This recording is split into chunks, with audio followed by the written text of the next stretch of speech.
नमस्कार मित्रांनो, मी गोविंद हिबारे शाश्वत अकॅडमीमध्ये आपलं सर्वांचं स्वागत करतो। हे सेशन जे आहे ते बेसिकली येणाऱ्या राज्यसेवेच्या प्रीबद्दलचं आहे। त्यामध्ये आपला पेपर असतो सीसॅटचा, बरोबर आहे। सीसॅटचा पेपर असतो, त्यामध्ये हे सेक्शन आहे डिसिजन मेकिंग आणि प्रॉब्लेम सॉल्व्हिंगचं। याला मार्क असतात पूर्ण मिळून 12.5 आणि क्वेश्चन नंबर असतो, क्वेश्चन्स असतात 5, बरोबर आहे। त्याची नंबरिंग 76 ते 80 पर्यंत असते, हे सर्वांना माहिती आहे। मार्काची सिस्टीम फार महत्त्वाची आहे, बरोबर आहे। महत्त्वाची आणि मजेशीर पण म्हणता येईल। मजेशीर का बरं? 2.5 मार्क जे सगळ्यात चांगलं उत्तर आहे त्याला, त्यानंतर त्याच्यापेक्षा कमी असेल तर 1.5, त्यानंतर 1 आणि त्याच्या सगळ्यात कमी असेल तर 0। हे तुमच्या इंटेन्सिटी ऑफ आन्सर्स म्हणजे तुमचं किती करेक्ट पद्धतीने तुम्ही विचार करताय त्या पद्धतीची मार्किंग सिस्टीम आहे। निगेटिव्ह मार्किंग नाहीये, म्हणजे हातचे मार्क आहेत। हे प्रश्न सगळी जण काय करतात, अटेम्प्ट करतात म्हणजे करतात, पण बघताना मार्किंग सिस्टीम जेव्हा आपण परीक्षेचा आन्सर की बघतो तेव्हा या 12.5 मार्कापैकी आपल्या पदरात पडलेले असतात 5 किंवा 7 मार्क, बरोबर आहे। हातचे मार्क असून सुद्धा आपण नियर अबाउट 50% मार्क याच्यात गमावून बसतो। मग हे जे सेशन्स आहेत, पुढचे 4 सेशन म्हणजे 3, आजचं एक धरून पुढचे 4 सेशन, पर 3 सेशन, हे सगळे 4 सेशन तुम्हाला या सेक्शन मध्ये स्ट्रॉंग बनवण्यासाठी बनवलेले आहेत, बरोबर आहे। आता काय या सेक्शनला आपण जर व्यवस्थित जर पाहिलं, त्या सेक्शन मध्ये प्रॉब्लेम कसे येतात, या सेक्शन मध्ये पूर्णला पूर्ण 4 टाइपचे प्रॉब्लेम येतात। पहिला टाइप असतो संसाधनाचं वाटप आणि हितसंबंधासंबंधी, हितसंबंधाचा संघर्ष म्हणजे जवळचं कोणी नातेवाईक याच्याबद्दलचा किंवा संसाधनाचं वाटप याबद्दलचा असू शकतो।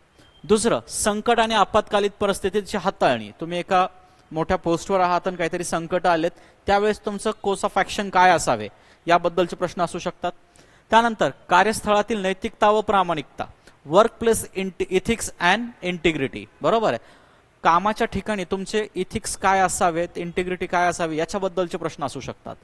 त्यानंतर धोरण अंमलबजावणी, पॉलिसी इम्प्लिमेंटेशन आणि त्याच्यामधले चॅलेंजेस, अडचणी याबद्दलचे पण क्वेश्चन असू शकतात। आपण याला या 4 कॅटेगरीमध्ये काय करूया, डिवाइड करूया, बरोबर आहे। प्रश्न असा येतो, हे प्रश्न पूर्ण क्वेश्चनचं ही टाइप डिसिजन मेकिंगची टाइप तुमच्या सीसॅट सेक्शन मध्ये का बरं कंपल्सरी केलेली आहे, मागच्या 2014 पासून, जेव्हापासून सीसॅट लागलं तेव्हापासून कंपल्सरी आहे। आता का बरं आहे, तर याच्यामध्ये तुमची नैतिक व्हॅल्यू म्हणजे तुमचे व्हॅल्यूज, तुम्ही कशा पद्धतीने विचार करता होते, इथिक्स तुमचे कळून येतात, बरोबर आहे।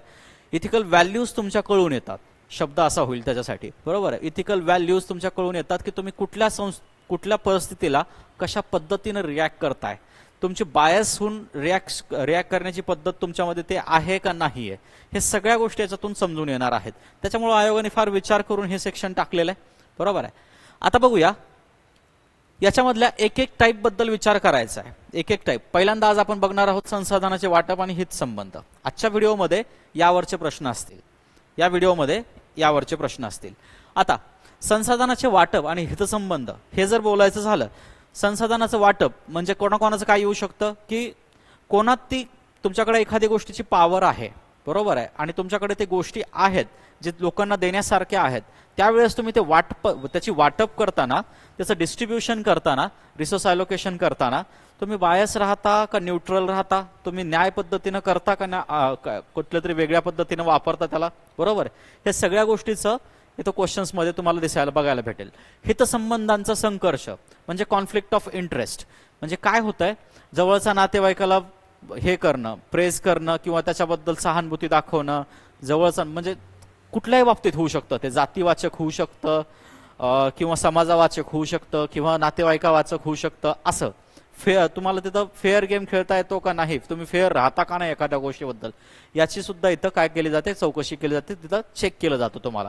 या टाईपचे क्वेश्चन आज बघणार आहोत, म्हणजे कुठल्या व्यवस्थितपणे सिनारिओ येऊ शकतात, याच्यामध्ये कुठले सिनारिओ येऊ शकतात आणि आपल्याला ते 2.5 मार्क घेण्यासाठी काय करावं लागेल, प्रत्येक क्वेश्चनचा 2.5 मार्क आहे, ते घेण्यासाठी काय करावं लागेल याचा विचार आपल्याला आजच्या या सेशन मध्ये करायचा आहे। पहिला प्रश्न फार मजेशीर आहे। काय म्हणतोय, एका आस्थापनाकडून आस्थापनाची सामाजिक जिम्मेदारी, बरोबर, सामाजिक जबाबदारी या योजनेअंतर्गत म्हणजे आस्थापनाची सामाजिक जबाबदारी काय असते, ते CSR असतो, CSR फंड असतोय, CSR वालं, बरोबर आहे. CSR बद्दल बोलणं चालू आहे. या योजनेअंतर्गत जीवनाच्या सर्व पैलूंसंबंधात नवनिर्माण प्रस्थापित करण्यासाठी निधी देण्याच्या कचेरीत प्रमुख म्हणून तुमची नेमणूक झाली आहे. म्हणजे ती जे आहे ऑफिस आहे, कचेरी म्हणजे ऑफिस, बरोबर आहे. त्याच्यामध्ये तुम्ही CSR फंड अलोकेट करण्यासाठीचे तुम्ही मॅनेजर आहात, बरोबर आहे. तुमच्याकडे 2 मागण्या आल्या आहेत. तुमच्याकडे काय मागण्या आल्या आहेत? 2 मागण्या आल्या आहेत, बरोबर आहे. त्यातील फक्त एकाचीच निवड तुम्हाला करायची आहे. इथं काय दिलंय त्यांनी? तुम्हाला कंडिशन दिली आहे, फक्त एकाचीच निवड आहे. निवड कोणाची करायची आहे? फक्त एकाचीच निवड करायची आहे. ओके, करायची आहे. नवोपक्रमित योग्य व्यवहार करून लोकांना आध्यात्मिक, आता काय दिलंय? पहिल्या याची मागणीची हे दिलंय. पहिली जी निवड आहे, पहिलं जे कॉन्सेप्ट आहे त्याचं सांगितलंय. नवोपक्रमित योग व्यवहार म्हणजे योगाचे काय शिबिर आहे, योग शिबिर आहेत. योग व्यवहार करून लोकांना आध्यात्मिक होण्यासाठी, आध्यात्मिक होण्यासाठी, आध्यात्मिकचं इथं काय स्पिरिच्युअलचा कन्सर्न आहे. म्हणजे तो काय होण्यासाठी धर्म, जात किंवा पंथ यांच्या निरपेक्ष मदत देणे, म्हणजे या योगा शिबिराचा कशाशी संबंध नाहीये? धर्म, जात किंवा पंथ याच्याशी काही एक संबंध नाहीये, बरोबर आहे. त्यांच्या निरपेक्ष मदत देणे हे या संघटनेचे ध्येय आहे. CSR फंडचा पहिला दावेदार कोण आहे? तर ही संस्था जी योग शिबिरं भरवते, आणि त्या संस्थेचा कुठल्याही धर्म, जात किंवा पंथाशी काहीही एक संबंध नाहीये. त्यांना निधी देऊन ते योगाचं शिबिर वाढवण्यासाठी त्यांना मदत करणं असं आहे. या संघटनेची प्रमुख शहरातील प्रभावी नेत्याची गुरु आहे. आता काय सांगितलंय? या संघटनेची जी प्रमुख आहे ती शहरातील प्रभावी नेत्याची गुरु आहे, बरोबर आहे. म्हणजे जे योग शिबिराची जे प्रमुख आहेत, बरोबर आहे, ती स्त्री आहे आणि ती या शहरातील प्रभावी नेत्याची गुरु आहे. आणि तो नेता काय करतोय? आता तो नेता तिच्या मागणीची निवड करावी म्हणून दबाव आणत आहे. आता तिच्या मागणीची, त्या जी प्रमुख आहे योग शिबिरांची, तिच्या मागणीची निवड करावी म्हणून तो नेता काय करतोय? तुमच्यावर दबाव आणत आहे, बरोबर आहे, दबाव आणत आहे. ही आहे पहिली कंडिशन, बरोबर आहे. आता आपल्याला याच्यामध्ये दिलेलं नाहीये की जी शिबिराची हेड आहे, बरोबर आहे, जी सगळं पाहते, बरोबर, तिनं गुरु आहे, त्या शिबिराची योग गुरु आहे, बरोबर, तिनं त्या नेत्याकडे मागणी केली आहे का नाही याच्याबद्दल काहीच सांगितलेलं नाहीये, बरोबर आहे. नसेल केली तर तिच्यावर अन्यायकारक काही गोष्टी करण्याबद्दल हे नाहीये. आता 2 कंडिशन. दुसरी कंडिशन पण ऐकून घेऊ. तरुण उद्योजकांच्या दुसऱ्या नवोपक्रमशील संघटनेला, आता जी दुसरी संघटना आहे त्याच्यामध्ये तरुण उद्योजक आहेत सगळे. काय केलंय त्यांनी? संघटनेला शहर स्वच्छ राखणाऱ्या सफाई सेवकांना देणारी उपकरणे विकसित करायची आहेत. त्यांना काय करायचंय? शहर स्वच्छ राखणाऱ्या सफाई कर्मचाऱ्यांना, सेवकांना देणारी उपकरणे विकसित करायची आहेत. म्हणजे सफाई कर्मचारी जे आहेत, जे हाताने काम करतात, घाण काढण्याचं, चेंबर हे झालं असं त्याच्यामध्ये उतरून चेंबर साफ करण्याचं धोकादायक काम आहे, बरोबर आहे. त्यांना ते काम न करावं लागेल, ते मशीन वाईज करता येईल, मशीन न करता येईल अशी देणारी सेवक उपकरणे त्यांना काय करायची? विकसित करायची आहेत. ओके, त्यांची उपकरणे कर्मचाऱ्यांना स्वतः घाणेरडे न होता सर्व प्रकारची घाण हाताळायला मदत करतील, बरोबर आहे, व विविध रोगांना बळी जाण्यापासून वाचवतील अशी हमी या संघटनेनं काही प्रात्यक्षिकांसह दिली आहे, बरोबर आहे, काही प्रात्यक्षिकांसह दिली आहे. आता 2 संघटना, विषय काय आहे बघा. 2 संघटना, निवड एकाचीच करायची आहे. एक योगासाठी आहे, ओके, आणि दुसरं क्लिनिंगसाठी आहे दुसरी, बरोबर आहे. जी दुसरी CSR साठी जी मागणी आहे ती क्लिनिंगसाठी आहे. ओके, आता मदत करतील व विविध रोगांना बळी जाण्यापासून वाचवतील अशी हमी देणाऱ्या संघटनेची काही प्रात्यक्षिकं दिली आहेत. त्यांनी प्रात्यक्षिकं सुद्धा दिली आहेत, बरोबर आहे. समाजातील भ्रष्टाचार, अन्याय आणि पिळवणूक यांचे निर्मूलन करण्यासंबंधात आता याचे ऑप्शन पाहिजेत. ऑप्शनमध्ये मी मार्किंग देऊन ठेवली आहे. ऑप्शनमध्ये मी काय केलंय? मार्किंग देऊन ठेवली आहे. आता याचं काय करायचं आपल्याला? मार्किंगचं कसं, त्या मार्काला, त्या ऑप्शनला का बरं मार्क दिलं याचं अनालिसिस करूया आपण. म्हणजे काय होईल? समजून जाईल की का बरं याला 2.5 मार्क देण्यात आला. मी डायरेक्ट मार्किंग तुम्हाला मी म्हणणार नाही की सॉल्व्ह करा आणि सांगा कुठला आन्सर असेल, याच्यामध्ये सांगा, काही म्हणणार नाही. कारण काय, क्वेश्चन काय आपल्याला समजणं महत्वाचं आहे ते. आता पहिल्या याला त्यांनी 0, आता 2, 2.5 पासून सुरू करूया. सगळ्यात जास्त कुठला ऑप्शन त्यांनी पॉप्युलरली राईट केलं, याबद्दल बोलूया. या लोकांना आरोग्य व सन्मानाचे जीवन, या लोकांना म्हणजे कोणाला? स्वच्छता कर्मचाऱ्यांना. या लोकांना आरोग्य व सन्मानाचे जीवन जगण्याचा हक्क आहे, बरोबर आहे. म्हणून अशा उपकरणाचे तातडीने विकसन करण्याची गरज असल्याने तुम्ही उद्योजकांच्या गटाला निधी द्याल, बरोबर आहे. आता दोन याच्यामध्ये योगा महत्वाचा की क्लीननेस प्लस हायजीन प्लस त्याला काय म्हणू आपण, स्वच्छता कर्मचाऱ्यांचे आयुष्य, लाईफ, बरोबर आहे, लाईफ, याबद्दलचा विषय चालू आहे. योगामध्ये तुमचं स्पिरिच्युअल आणि मेंटल हेल्थ याच्याबद्दलचा विचार होतोय. स्पिरिच्युअल आणि मेंटल हेल्थ, मानसिक आरोग्य याच्याबद्दलचा विचार होईल. योगा केल्याने काय होतंय? मानसिक आरोग्य सुधारतं, शारीरिक आरोग्य सुधारतं. आता तुम्हाला कम्पेअर करायचं आहे क्लीननेस, हायजीन आणि लोकांची लाईफ, त्या स्वच्छता कर्मचाऱ्याची लाईफ, का तुमचा yoga spiritual enhancement, mental enhancement आणि शारीरिक पण, ओके, हेल्थ हा पण कन्सर्न याच्यामध्ये जोडता येईल आपल्याला, हेल्थ पण कन्सर्न जोडता येईल.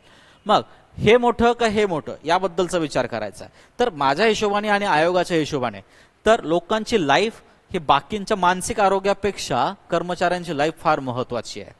ओके, ज्या ठिकाणी आयुष्याचा प्रश्न येतो तिथे सगळे प्रश्न मागे टाकले जातात. कोणाच्या हिशोबाने?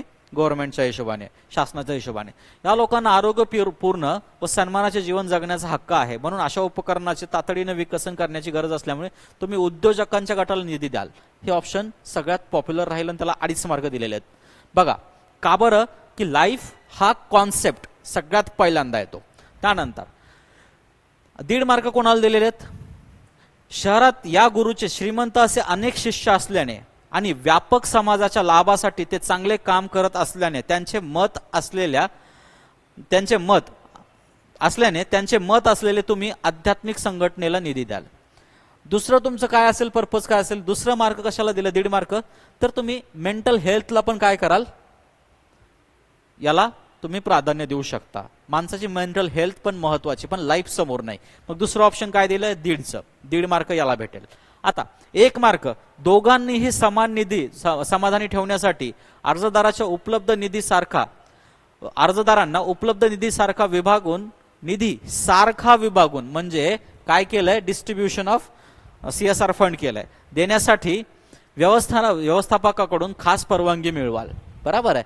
हे पण ऑप्शन चालू शकतो. दोघात काय करू शकतो? दोघं पण त्यांचे इफेक्ट चांगले समाजावर विभागून देऊ शकतो, पण त्याला पॉप्युलर आन्सर म्हणता येणार नाही. त्याला 1च मार्क दिलाय, बरोबर आहे, 1च मार्क दिलाय. आता सगळ्यात कमी कशाला दिलाय? पहिल्या ऑप्शनला. समाजातील भ्रष्टाचार, अन्याय आणि पिळवणूक यांचे निर्मूलन करण्याच्या संबंधात आध्यात्मिकतेने काही सकारात्मक भूमिका घेतली आहे असे आतापर्यंत तुमच्या पाहण्यात नसल्याने तुम्ही निर्णय घेणे लांबणीवर टाकाल. निर्णय घेणे लांबणीवर टाकणं हा प्रश्नच नाहीये, बरोबर.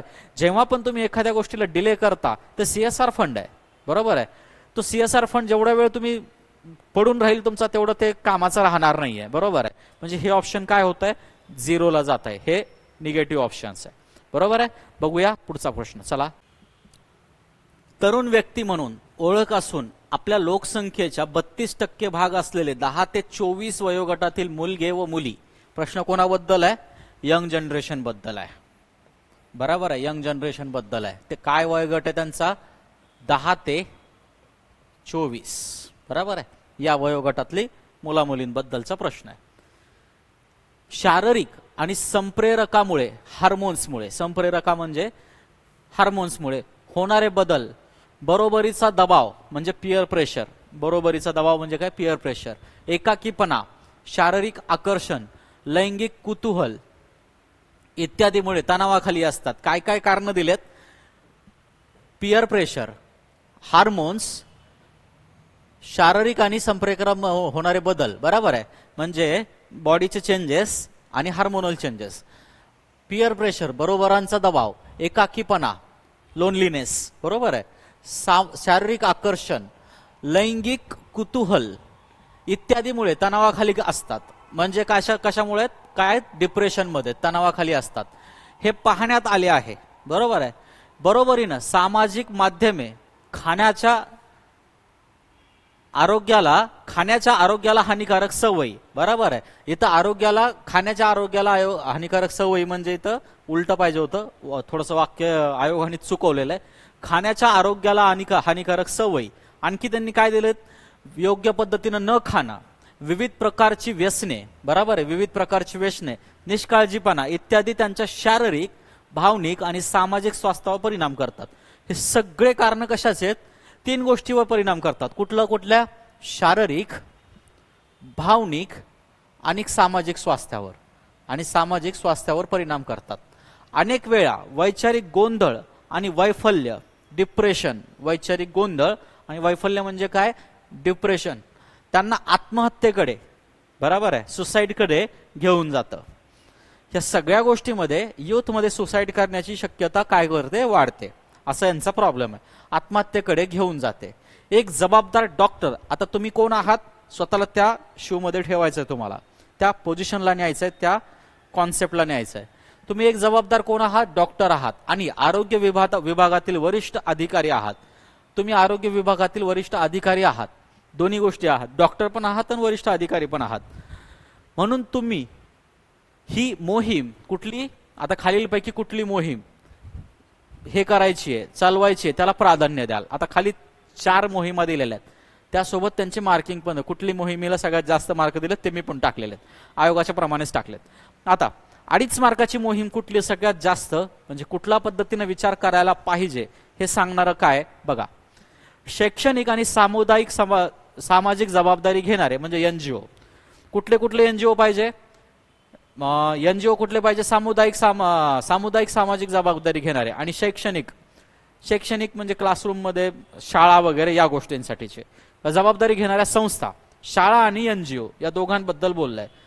यांच्या सहभागाने, शाळा, कॉलेजेस आणि एनजीओ यांच्या सहभागाने किशोरवयीन व्यक्तिस्नेही आरोग्य सेवा निर्माण करण्याला तुम्ही प्राधान्य द्याल, ही मोहीम राबवाल. किशोरवयीन व्यक्तिस्नेही म्हणजे यंग जनरेशनसाठी, त्या किशोरवयीन मुलांसाठी, मुलींसाठी आरोग्य सेवा निर्माण करणं म्हणजे त्यांचे हेल्पलाईन तर करणं, त्यांना व्यवस्थित शारीरिक, मानसिक, हार्मोनल चेंजेस, शारीरिक चेंजेस याच्याबद्दल माहिती देण्यासाठी यांच्यामध्ये काय नाही, आरोग्य सेवा निर्माण करणं, त्यांची एक सिस्टीम लावून देणं, त्यांना एक हेल्थ सर्व्हिसेसची सिस्टीम लावून देणं. यासाठी तुम्ही काय कराल, हे तुमची या पद्धतीची काय म्हणतात त्याला, मोहिमेला प्राधान्य द्याल.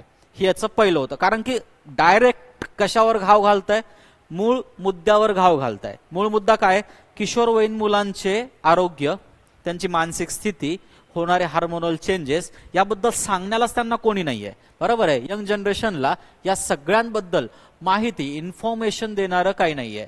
ओके, इन्फॉर्मेशन जरी दिली त्यावर वेगवेगळे काय ऍक्शन्स घ्याव्या याबद्दलची माहिती देणारे काहीच नाहीये. पण त्यामध्ये त्यांच्या मग खूप सारं वेगवेगळे कॉन्सेप्ट येऊ शकतात. आत्ताचा OMG2 हा जो मूवी आहे तो त्याचवर आहे. ओके, त्याच कॉन्सेप्टवर निर्भर आहे. बघा तुम्ही व्यवस्थित पाहिलं तर त्याच्यात तो कॉन्सेप्ट व्यवस्थितपणे सांगितलेला आहे, बरोबर आहे. मग असे जे कॉन्सेप्ट आहेत, बरोबर आहे, याच्यासाठी तुम्ही काय कराल, अशा पद्धतीनं त्याला ते मूळ मुद्द्यालाच गाव घालणं हे सगळ्यात महत्वाचं असतं. मग या मुद्द्यामध्ये ते केलेलं आहे. सामुदायिक जबाबदारी घेऊन किशोरवयीन स्नेही आरोग्य सेवा निर्माण करण्याला प्राधान्य द्याल, बरोबर आहे. दुसरं काय सांगितलं त्यांनी, दुसऱ्या टाईपचं क्वेश्चन, दुसऱ्या टाईपची कशाला म्हणलंय, कुठल्या टाईपची मोहीम म्हणली, तरुण व्यक्तींना विविध स्वरूपाची प्रदूषणे कमी करणे. आता याच्यामध्ये उपायाच्या ऐवजी युथला काय केलंय, वेगळ्या ऍस्पेक्ट मध्ये गुंतवण्याचं काम करायचं सांगितलेलं आहे. काय केलं, विविध स्वरूपाची प्रदूषणे कमी करणे, परिस्थिती स्नेही जीवनशैली स्वीकारणे, बरोबर आहे. जीव विघटनक्षम म्हणजे बायोडिग्रेडेबल आणि ऊर्जा बचत करणारी उत्पादने रचणे, अन्न, पाणी, ऊर्जा यांच्या अपव्ययाला प्रतिबंध करणे इत्यादी सारख्या विधायक आणि आव्हानात्मक कृतीमध्ये गुंतवण्याला प्राधान्य द्याल.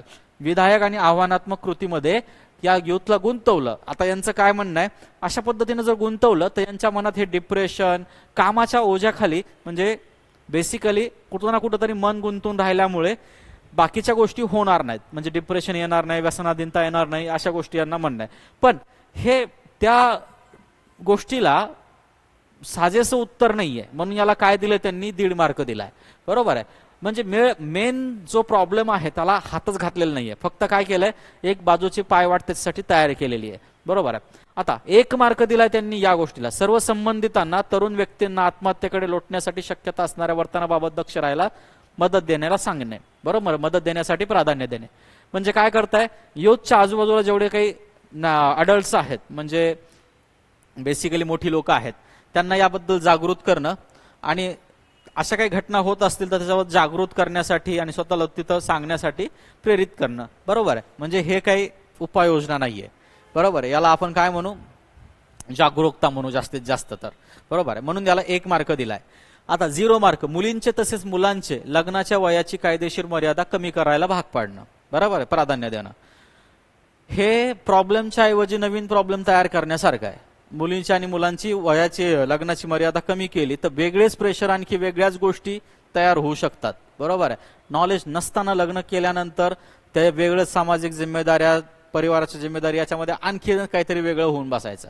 म्हणजे हे तर आन्सर पूर्णपणे चुकीचं आहे, बरोबर आहे. आता प्रश्नाला निवडताना अशा पद्धतीनं निवडलेलं असतं ज्याच्यामध्ये तुमची वैचारिक पातळी कळावी, बरोबर आहे, वैचारिक पातळी करावी. याच्यामध्ये काय होत आहे, दिसताना ऑप्शन हे फार सिंपल दिसत आहे, पण याच्यामध्ये मेन मुद्द्यावर घाव घातलेला आहे, बाकीचे काही रस्ते दाखवले नाहीत. असे आपल्याला सोल्युशन काढायचे असतात तुमच्या रेग्युलर लाईफमध्ये पण, बरोबर आहे. नंतरचा क्वेश्चन पाहूया. आज क्वेश्चन इंग्लिशमध्ये. हा खूप जणांच्या आयुष्यामध्ये हा कन्सर्न येत असतो, बरोबर आहे. आता काय आहे सांगा, तुमच्या मित्रांना दारू पिणे आवडते, ओके, आणि तुम्हाला ते मद्यपान करण्यास प्रभावित करत आहेत. म्हणजे तुम्ही मद्यपान करताय का, नाही करत आहे, बरोबर आहे. जर तुम्हाला त्यांच्यासोबत जायचे नसेल आणि त्यांच्या अल्कोहोल सेवन करणाऱ्या सवयीपासून स्वतःला बाहेर ठेवायचं असेल तर तुम्ही काय कराल, बरोबर आहे. तुम्ही मित्राशी काही घेणं देणं नाहीये तुम्हाला, म्हणजे मित्राची सवय बदलण्यासाठी काही करायचं नाही असं नाहीये, बरोबर आहे. याबद्दलचा प्रश्न विचारलेला नाहीये. प्रश्न आहे त्या मुलांसोबत, त्या मित्रांसोबत जायचं का नाही जायचं, ओके, आणि स्वतःला त्या सवयीपासून कसं लांब ठेवायचं याबद्दलचा आन्सर द्यायचा आहे. आता याच्यामध्ये 4 ऑप्शन्स दिलेले आहेत, मजेशीर आहेत. आता पहिला ऑप्शन जे सर्वात जास्त मार्क तुम्हाला देऊन जातं, दारू पिण्यास नकार देणे, डायरेक्टली तोंडावर नाही बोलणं, बरोबर आहे. हा प्रश्न ना, हा कॉन्सेप्ट ना फार लोकांना येत नाही बरं का, नाही तुमच्या तोंडातून निघतच नाही. बघा, दुसऱ्यांना नाही म्हणणं फार सोपं असतं, पण जवळच्या लोकांना, प्रश्न कोणाबद्दलचा आहे, मित्राबद्दलचा आहे. मित्राला नाही म्हणणं फार अवघड, बरोबर आहे. पण वाईट गोष्टीसाठी नाही म्हणायला हरकत नाहीये बरं का. तुम्ही जर तुमच्या आयुष्यामध्ये व्यवस्थित वेळी जर नाही म्हणलं असतं तर तुमचं आयुष्य आत्ताच्या कंडिशनला काहीतरी वेगळं असलं असतं, बरोबर आहे का नाही. तुम्ही विचार करा, तुमच्या लाईफचा फ्लॅशबॅक घ्या आणि विचार करा. तुमच्या लाईफमध्ये खूप वेळेस तुम्हाला असं वाटलं असेल तर आपण यावेळेस इथं जर या गोष्टीला नाही म्हणलो असतो तो आपण या कंडिशनला, आजच्या कंडिशनला जिथं आहेत तिथं नसलो असतो, काहीतरी तरी वेगळीकडे असलो असतो, बरोबर आहे. हे नाही म्हणणं फार गरजेचं असतं. ज्यांना पण कुठल्याही पद्धतीची व्यसनाधीनता आलेली आहे ते फक्त याच्यामुळेच आलेली आहे की ते कोणाला तरी नाही म्हणू नाही शकले, बरोबर आहे, त्या गोष्टीला नाही म्हणू नाही शकले. तर हे कारण आहे, जिथं तुम्हाला नाही म्हणायचं तिथं बिनधास्तपणे नाही म्हणणं हे एक ब्रेवरीचं लक्षण आहे. स्वतःच्या जवळच्या माणसाला नाही म्हणणं तर हे फार ब्रेवरीचं लक्षण आहे, बरोबर आहे. तर नाही म्हणायला शिका. दारू पिण्यास नकार देणे, स्पष्ट नकार देणे, हे सगळ्यात बरोबर आन्सर दिलाय आणि आहे पण, बरोबर आहे. आता सेकंड नंबरचं काय म्हणताय बघूया. 1.5 मार्कावालं, मी माझ्या मित्रांना सांगेल की माझ्या पालकांनी मला दारू पिण्यास मनाई केली आहे, बरोबर आहे. मला पालकांनी दारू पिण्यास मनाई केली आहे. आता हे तुम्हाला पण माहिती, मित्र काय म्हणणार, अजून पण, बरोबर आहे, अजून पण सगळं ऐकतोच का, हे ऐकतो. तुम्ही आता तुम्ही सगळे आता व्हिडिओ पाहताय म्हणजे तुम्ही 18+ आहात, बरोबर आहे. या कंडिशन मधून तुम्ही पण खूप वेळेस गेलेले आहात. बघा, मग याला 1.5 मार्क दिलेला आहे. प्यायचं तर नाही, वेळ मारून नेण्याचा प्रकार आहे हा. तिसरं, 1 मार्क कुठल्या गोष्टीला दिलाय, नकार देईन आणि त्यांना खोटे बोलेल की तुम्हाला यकृताचा आजार आहे, बरोबर आहे. असं पण तुम्ही खूप वेळेस केलं असेल. एखादी गोष्ट तुम्हाला नाही करायची आहे, मित्र ती करतायत, तुम्ही सांगितलंय की मला असा त्रास होतो बाबा, बरोबर आहे. हे पण तुमचं 1 मार्काचा आन्सर आहे. आणि सगळ्यात घाण म्हणजे ज्याला आपण 0 मार्क म्हणता येईल, फक्त तुमचे मित्र मद्यपान करतात म्हणून तुम्ही मद्यपान करणं, किंवा एखादा स्टेटस सिम्बॉल म्हणून ती गोष्ट करणं, वाईट गोष्टी करणं, हे सगळ्यात घातक राहतं तुमच्यासाठी. बरोबर आहे. याला आयोगाने 0 मार्क दिला. म्हणजे टेंडन्सी काय माहिती आहे का, तुम्ही थोडंसं इथिकल विचार केला तर हे क्वेश्चन तुमचे पूर्णला पूर्ण व्यवस्थितपणे सॉल्व्ह होण्यासारखे आहेत. चला जाऊया पुढच्या क्वेश्चनकडे. वाचून घ्या. चला, तुम्ही एका कचेरीचे प्रमुख आहात, ऑफिसचे प्रमुख आहात तुम्ही. कचेरी सचिवालयावर कचेरी कर्मचाऱ्यांसाठी आरक्षित असलेले मर्यादित संख्येने असलेल्या घरांची वाटपीची जबाबदारी आहे. कोणावर आहे? कचेरीच्या सचिवालयावर. बरोबर आहे. तुम्ही कचेरीचे प्रमुख आहात, त्या कचेरीच्या सचिवालयावर कर्मचाऱ्यांसाठी आरक्षित असलेल्या मर्यादित संख्येने असलेल्या घरांच्या वाटपाची जबाबदारी आहे. बरोबर आहे. तुमच्यावर आहे का नाही? सचिवालयावर आहे. ही घरे कचेरीच्या जवळ आहेत. कसे आहेत? त्या ऑफिसच्या जवळच आहेत. बरोबर आहे. संस्थेच्या उच्च पदस्थांनी घालून दिलेल्या नियमानुसार हे वाटप केले जाते. म्हणजे याच्यात तुमचा काही हात आहे का? हेड असून सुद्धा नाही. सचिवालय करतंय त्याच्यावर, आणि याच्यासाठी काय आहेत? रूल्स आहेत. बरोबर आहे. रूल्स आहेत. बरं, वाटप केले जाते आणि ते नियम सचिवालयाकडून जाहीर झालेले आहेत. कोणाकडून? सचिवालयाकडून जाहीर झालेले आहेत. बरोबर. म्हणजे तुमचा याच्यात काहीच हात नाहीये. तुमची दूरची नातेवाईक कचेरीत तुमची वरिष्ठ सहाय्यक म्हणून काम करते. सिनियर असिस्टंट म्हणून, तुमची सिनियर असिस्टंट म्हणून काम करते. नातेवाईक आहे. बरोबर आहे. तिला तिच्या सासरच्या आजारी माणसांची काळजी घ्यावी लागणार असल्यामुळे तिच्या घरी सासरी तिच्या आजारी माणसं आहेत आणि त्यांची काळजी घेण्यासाठी माणसांची काळजी घ्यावी लागणार असल्यामुळे घराच्या वाटपात तिला प्राधान्य दिले पाहिजे. तिला प्राधान्य दिले पाहिजे अशी तिने विनंती केली आहे. बरोबर आहे. अशी तिने विनंती केली आहे.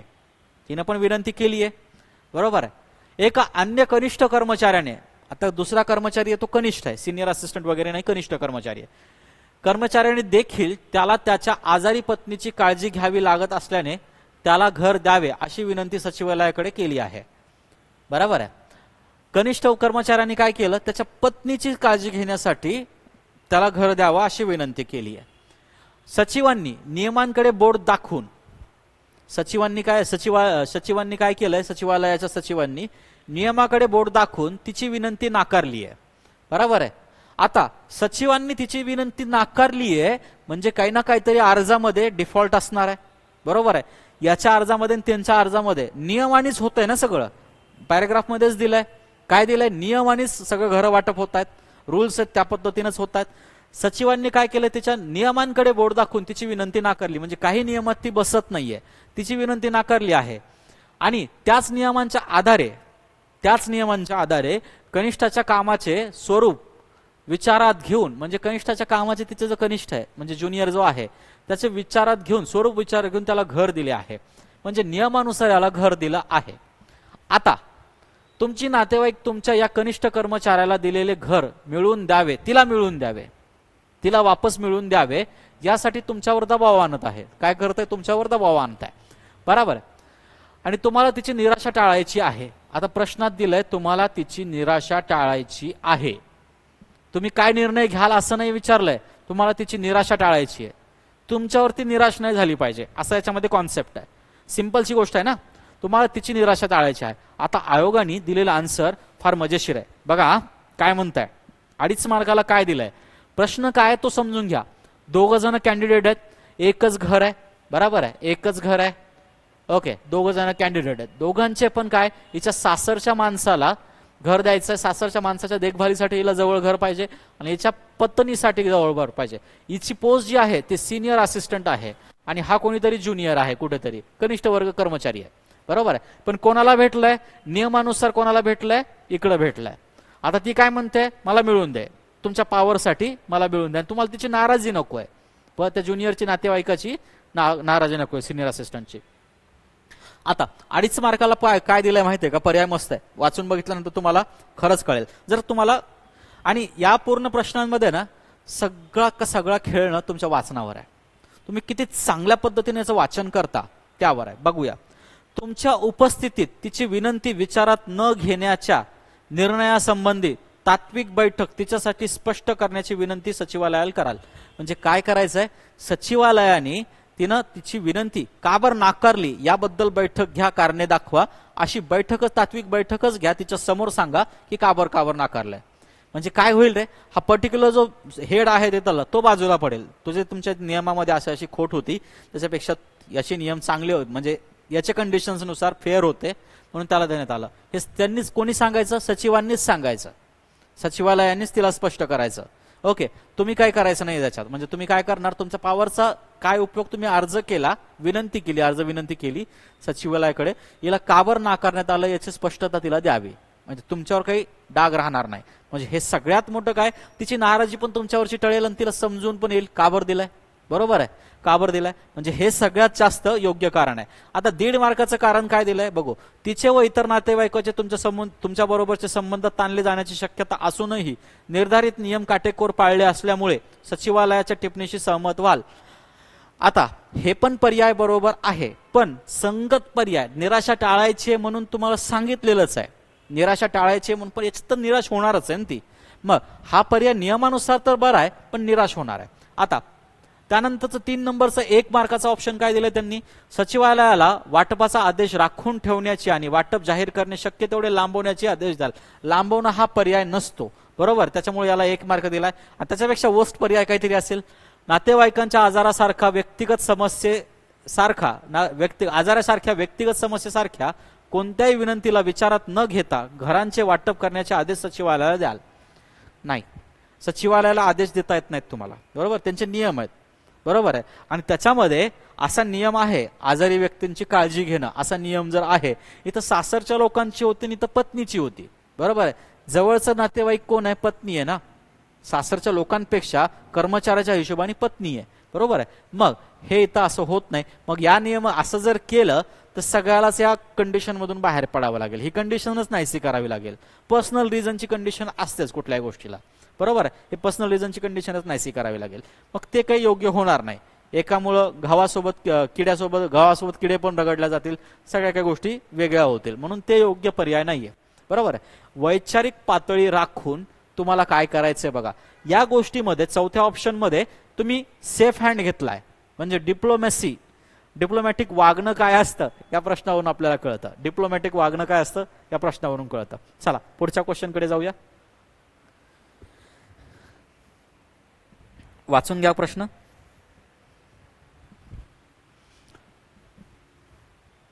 तुम्ही शेती व्यवसाय करत आहात आणि काही एकर जमिनीचे मालक आहात, बरोबर आहे.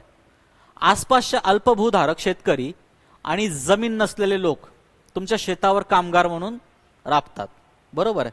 तुमची शेती आहे, काही एकर म्हणण्यापेक्षा आपण त्याला म्हणू सम अमाऊंट, 25-30 एकर शेती आहे, त्याच्यापेक्षा जास्त असली तरी चालेल. म्हणजे शेतावर काम करतात, कामगार म्हणून राबतात.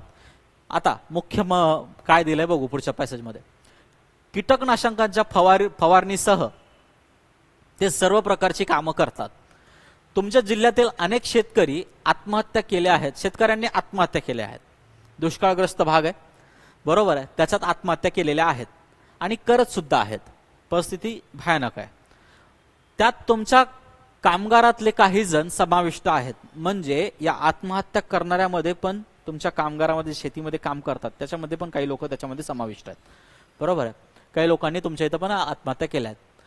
कीटकनाशके व्यक्तींना आत्महत्येला प्रवृत्त करण्याची महत्वाची भूमिका बजावत असतात असा दावा जगभरात केलेल्या अनेक अभ्यासातून केला आहे, अशी माहिती देणारा वर्तमानपत्रातील लेख तुमच्या वाचनात आला आहे.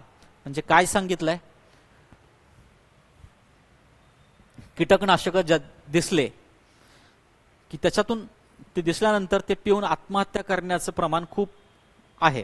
म्हणजे बेसिकली काय म्हणतो आपण, शेतकरी आत्महत्या करताना कीटकनाशकाचा वापर करतात, म्हणजे त्याला कीटकनाशक दिसल्यावर तो प्रवृत्त होतो की परिस्थिती नाहीये, काय करू जगून, या प्रवृत्त होतो, या कंडिशनने ते असतं, बरोबर आहे. म्हणजे कुठलीही मरणाची वस्तू दिसली की आपण आपल्या दुःखात, ते जनरली कीटकनाशकाबद्दल नाहीये पण जनरली सगळ्याच गोष्टीबद्दल होऊ शकतं तसं, बरोबर आहे.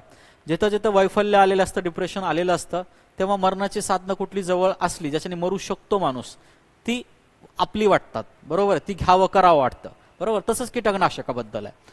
जस्ट लाईक तुम्ही कुठल्या तरी डिप्रेशनमध्ये कोणीतरी आहे आणि त्याच्याकडे पिस्तूल आहे, तर गोळी झाडून घ्यायला त्याला असं प्रवृत्त होतं पिस्तूल बघून, तरी इच्छा होत असते. तसंच कीटकनाशकाचं सुद्धा आहे.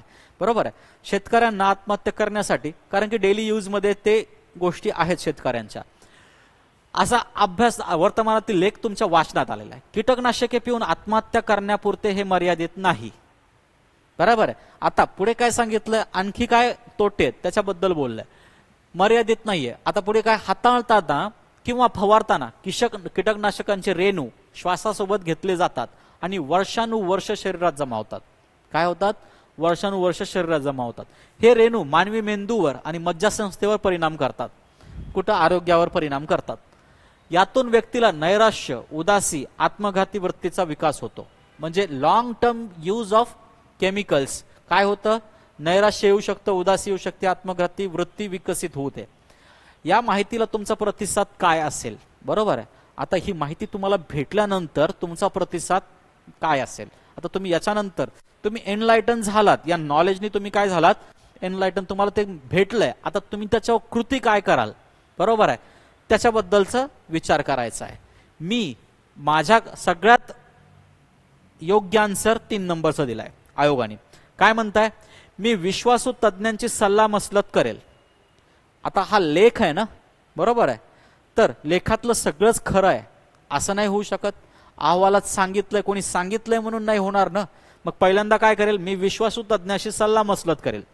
जे तज्ञ आहेत त्या विषयातले त्याच्यासाठी सल्ला मसलत करणं, किंवा आंतरजाल वापरून म्हणजे इंटरनेट वापरून खात्रीची माहिती मिळवून, जी खात्रीची माहिती आहे त्याच्याबद्दलची ती मिळवेल. महाग, आता त्यानंतर काय करेल? महाग असली तरीही सुरक्षित कीटकनाशकांची उपलब्धता शोधून काढेल. महाग असले तरी काय करेल? कीटकनाशकांची, अशी कीटकनाशक शोधून काढेल जे पिल्याने किंवा त्यांचं काही असं झाल्याने माणसाला हानी होणार नाही, अशी उपलब्धता शोधून काढेल. म्हणजे हे सगळ्यात योग्य आहे. कीटकनाशक वापरावी लागणार आहेत हे तर नक्की आहे. शेतामध्ये ते न वापरून जमणार आहे का? जमेल, पण एका वेळेस, पण त्याच्याने उत्पादन कमी होईल आणि बाकीचे सगळेच लॉस होतील. बरोबर आहे. त्याच्यामुळं अशी काहीतरी कीटकनाशक आहेत का मार्केटमध्ये ज्याच्याने असा त्रास होणार नाही? असं काही होतंय का? त्याच्याबद्दल माहिती मिळवण्याचा प्रयत्न करणं, ते वापरायचा पण प्रयत्न करणं. म्हणजे हे काय? प्रोग्रेसिव्ह, याच्यामध्ये काय होईल? मूव्ह होईल, प्रोग्रेसिव्ह मूव्ह होईल. सेकंड, आणि काय म्हणले? महाग असले तरी वापरायला तयार आहे तो, म्हणजे प्रोग्रेसिव्ह मूव्ह आहे. दुसरं ऑप्शन काय होईल? सेकंड राईट, मी सर्व जीवघातक रासायनिक कीटकनाशकाने वापरणे थांबवेल. आता एवढा प्रभाव पडला की सगळं कीटकनाशके वापरणं थांबवलं, आणि निपजेची पर्वा न करता म्हणजे उत्पन्नाची पर्वा न करता माझे पीक कीटकांपासून वाचवण्यासाठी अन्य उपायांचा अवलंब करेन. बरोबर आहे. उत्पादन कमी होणार आहे, बरोबर, हे त्याला माहित आहे. अन्य उपाययोजना करू शकतो. हे ह्युमॅनिटी अँगलनी बेस्ट आन्सर असू शकतं. बरोबर आहे. ह्युमॅनिटी अँगलनी बेस्ट ऑप्शन असू शकतं. पण विन विन सिच्युएशन कशात आहे? या तिसऱ्या ऑप्शन मध्ये. आता 1 नंबरचा ऑप्शन काय म्हणताय? मी माझ्या कामगारांना उच्च दर्जाची सुरक्षा साधने पुरवेन आणि त्यांना आवश्यक काळजी घेऊन कीटकनाशक हाताळण्यासाठी आणि फवारणीसाठी प्रशिक्षण देईल. पण आत्महत्या, वैफल्यग्रस्तपणा, त्याला बघून जे इच्छा होत आहेत त्याच्यात तर पुन्हा तोच प्रॉब्लेम आहे ना. ते हँडल करणं म्हणजे ते हे झालंच नाही. हे पर्याय चांगला आहे, पण त्याच्यामध्ये मेन प्रवृत्ती आहे जी आत्मघाती वृत्ती विकसित होण्याचं प्रमाण आहे ते तर होणारच आहे. बरोबर आहे. ते तर होणारच आहे. आता सगळ्यात वर्स्ट ऑप्शन कुठलं सांगितलंय? तर चौथं, मी आणखी संशोधन निष्कर्षासाठी थांबेल आणि तोपर्यंत कीटकनाशकापासून माझी पिके सुरक्षित ठेवण्यासाठी आता वापरत असलेली कीटकनाशके वापरणे सुरू ठेवेल. माहिती मिळाल्यानंतर सुद्धा तसंच करत राहणं. बरोबर आहे. मग हे सगळ्यात वर्स्ट पर्याय, म्हणजे याच्यामध्ये कोणाचाही कसलाही विचार न करणं, हे मानसिकतेला धरून नसलंय, म्हणजे ह्युमॅनिटीला धरून नाहीये. ह्युमॅनिटी अँगलनी हे बरोबर नाहीये. बरोबर आहे. चला, हे होते आतापर्यंतचे सर्व क्वेश्चन्स. ओके, हे सर्व क्वेश्चन्स आहेत. याच टाईपचा दुसरा पार्ट आहे, म्हणजे आपण जो सांगितलं होतं तो दुसऱ्या पार्टमध्ये आपण नक्कीच भेटूया. चला, धन्यवाद.